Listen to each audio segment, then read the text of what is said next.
कोई भी स्टूडेंट अगर मेरे थ्रू अप्लाई करता है तो मैं जब उसका प्रोसेस स्टार्ट करवाता हूं, यानी उसका मैं किसी यूनिवर्सिटी में अप्लाई करवाता हूं, और हम कोई भी पेरेंट्स जो मुझे देख रहे हैं या कोई भी स्टूडेंट जो मुझे देख रहे हैं, अगर आप चाइना की किसी भी यूनिवर्सिटी में अप्लाई करना चाहते हैं, मेरी यूनिवर्सिटी या चाइना की किसी भी यूनिवर्सिटी में अगर आप अप्लाई करना चाहते हैं, अगर जो है वीजा प्रोसेस के लिए कौन कौन सी आपको वेरिफिकेशन करनी चाहिए और किस किस चीजों की आपको जरूरत होती है।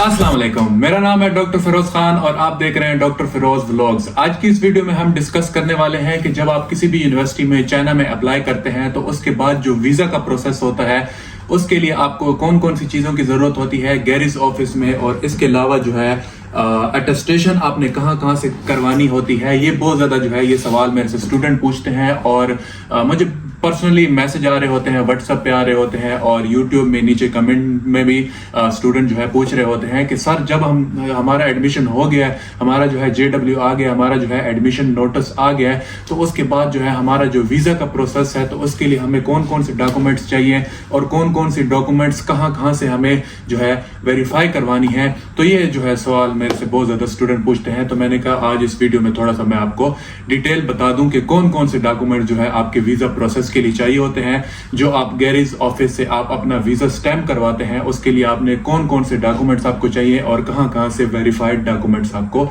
चाहिए। जब भी किसी स्टूडेंट का चाइना में एडमिशन होता है और उसका JW और एडमिशन नोटिस, यानी वो उसका वेट कर रहा होता है, उसका JW और एडमिशन नोटिस अभी तक नहीं आया होता, तो वो सबसे बेस्ट टाइम होता है कि वो अपनी सारी वेरिफिकेशन जो भी है डॉक्यूमेंट्स की जो वीजा प्रोसेस के लिए रिक्वायर्ड होती हैं गैरेज ऑफिस में, तो वो सबसे बेस्ट टाइम होता है कि वो उस टाइम सारी वेरिफिकेशन कर ले। कोई भी स्टूडेंट अगर मेरे थ्रू अप्लाई करता है तो मैं जब उसका प्रोसेस स्टार्ट करवाता हूं, यानी उसका मैं किसी यूनिवर्सिटी में अप्लाई करवाता हूं और हम एडमिशन नोटिस और JW का यूनिवर्सिटी की तरफ से वेट करते हैं, तो उस टाइम मैं स्टूडेंट को कहता हूं कि आप जो है सारी वेरिफिकेशन करवा लें। अगर कोई भी पेरेंट्स जो मुझे देख रहे हैं या कोई भी स्टूडेंट जो मुझे देख रहे हैं, अगर आप चाइना की किसी भी यूनिवर्सिटी में अप्लाई करना चाहते हैं, मेरी यूनिवर्सिटी या चाइना की किसी भी यूनिवर्सिटी में अगर आप अप्लाई करना चाहते हैं, अगर आपको चीप यूनिवर्सिटी चाहिए, अगर आपको एक्सपेंसिव यूनिवर्सिटी चाहिए या जो भी यूनिवर्सिटी चाहिए, अगर आप अप्लाई करना चाहते हैं तो मेरा नंबर जो है डिस्क्रिप्शन में दिया होगा, यहाँ पे भी शो हो रहा होगा, तो आप जो है मुझसे कांटेक्ट कर सकते हैं। इंशाल्लाह आपको बेहतरीन तरीके से गाइड करूंगा और आपको अच्छी फीस स्ट्रक्चर में आपको जो है एडमिशन करवाऊंगा। और हाँ, जो पाकिस्तान में कंसल्टेंट्स होते हैं वो आपका क्या करते हैं, एडमिशन करवाते हैं और उसके बाद स्टूडेंट को भेज देते हैं कि आपने सारा कुछ खुद करना है। मैं ये नहीं कह रहा कि कोई भी कंसल्टेंट बुरा है या आप कंसल्टेंट से जो है एडमिशन ना करवाएं, लेकिन सीन इस तरह से है, कंसल्टेंट से बेटर ये है कि अगर कोई बंदा, यानी कि मैं या मेरे अलावा कोई और बंदा जो आपको इस तरह की सर्विस देता है कि आप उससे एडमिशन करवाते हैं और एडमिशन करवाने के बाद वो बंदा आपके लिए चाइना में खुद मौजूद होता है। जब स्टूडेंट आता है एयरपोर्ट से और वो बंदा जो है एयरपोर्ट से जाके उसको पिक करता है और उसको यूनिवर्सिटी तक लेके आता है, तो ये सारी सर्विस भी जो है हम देते हैं। जब भी हम किसी स्टूडेंट का जो है अप्लाई करते हैं किसी भी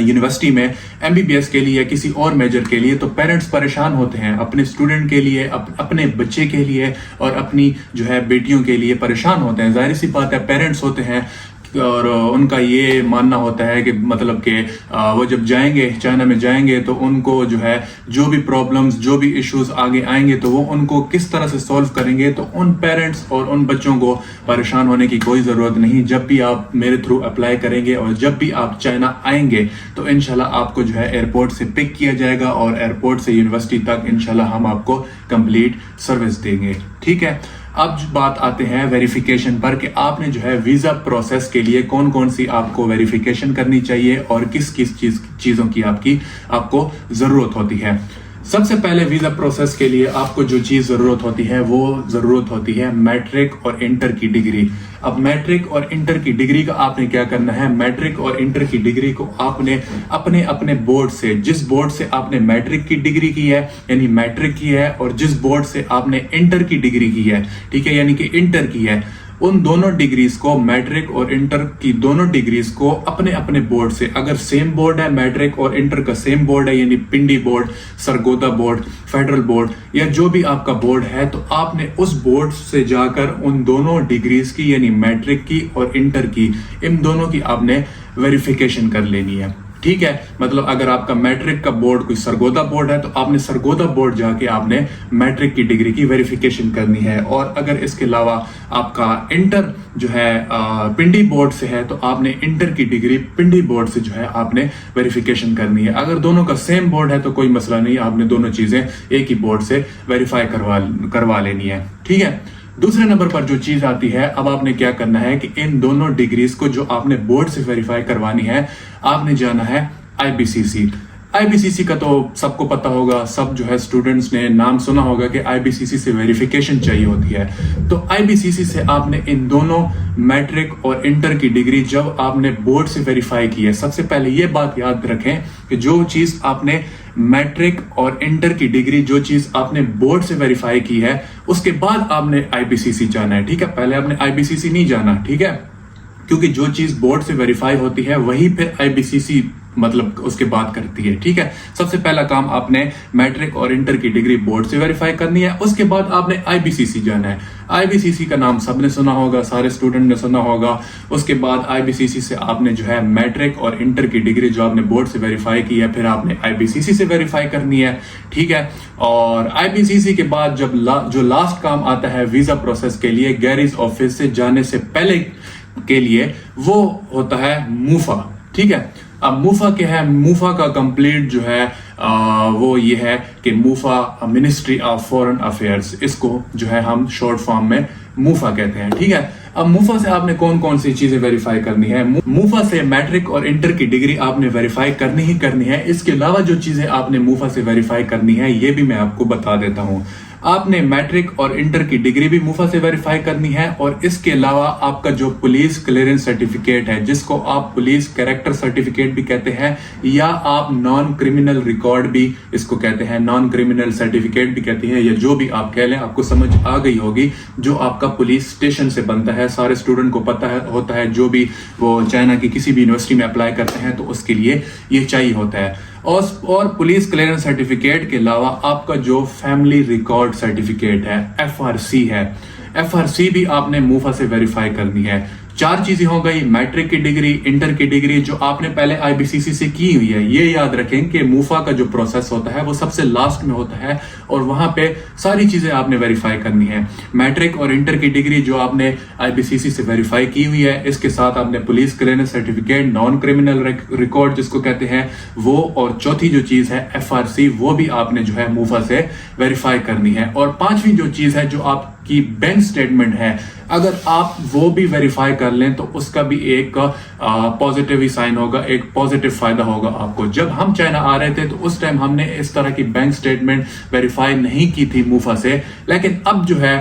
थोड़ी सी रिजेक्शन ज्यादा हो गई है चाइनीज एम्बेसी की तरफ से, वीजा ऑफिस की तरफ से थोड़ी सी रिजेक्शन ज्यादा हो गई है चाइना की वीजा के लिए। इसलिए बेटर यही है कि जो आपका बैंक स्टेटमेंट है, आपके फादर की, आपकी मदर की, या आपकी बैंक स्टेटमेंट है, वो भी आपने मूफा से वेरीफाई करनी है। लास्ट पे कौन सा प्रोसेस है? लास्ट पे है मूफा का प्रोसेस, और मूफा से आपने ये 5 चीजें जो है वेरीफाई करनी है, मैट्रिक और इंटर की डिग्री, साथ में एफआरसी, साथ में पुलिस क्लियरेंस सर्टिफिकेट, और लास्ट में बैंक स्टेटमेंट। तो ये आपने मूफा से सारी वेरिफिकेशन करनी है। याद रखें कि सबसे पहले आपने बोर्ड जाना है, बोर्ड से वेरिफिकेशन करनी है दोनों डिग्रीज की, और उसके बाद आपने आईबीसीसी जाना है, उन डिग्रीज की आईबीसीसी से वेरिफिकेशन करनी है, और उसके बाद तीसरे नंबर पर मूफा जाना है, और सारे जो डॉक्यूमेंट्स मैंने 5 आपको बता दिए वो आपने मूफा से वेरीफाई करने हैं।